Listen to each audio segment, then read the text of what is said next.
நவராத்திரி ஆரம்பமாக இருக்கு. ஆனா இந்த நவராத்திரியோட வரலாறு என்னன்னு தெரியுமா?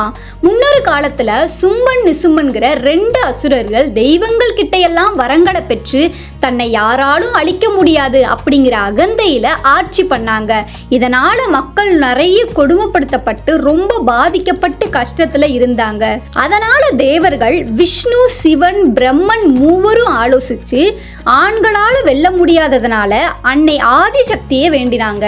ஆதிசக்தி மக்களோட துன்பத்தை கண்டு அவள் மங்கையோட வடிவில் பூமிக்கு வந்து இந்த அசுரர்களை அழிக்க முடிவு பண்ணாங்க.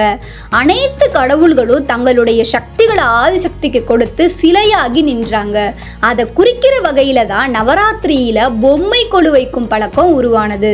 10 கரங்கள்ல ஆயுதங்களை தாங்கிய அன்னை சும்பன் நிசும்பன் மட்டும் இல்லாம அவர்களோட தளபதிகளான மது, கைடபன், ரத்த பீஜனையும் அழிச்சு தர்மத்தை நிலைநாட்டினாள். அந்த நாட்கள்ல மாலை சூரிய அஸ்தமனத்துக்கு பிறகு போருக்கு இடைவேளை இருந்தது.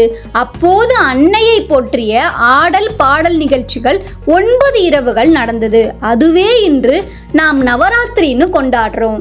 இது போன்ற ஆன்மீக ரீதியான தகவல்களை தெரிந்து கொள்ள பக்திஃபை சேனலுடன் இணைந்திருங்கள்.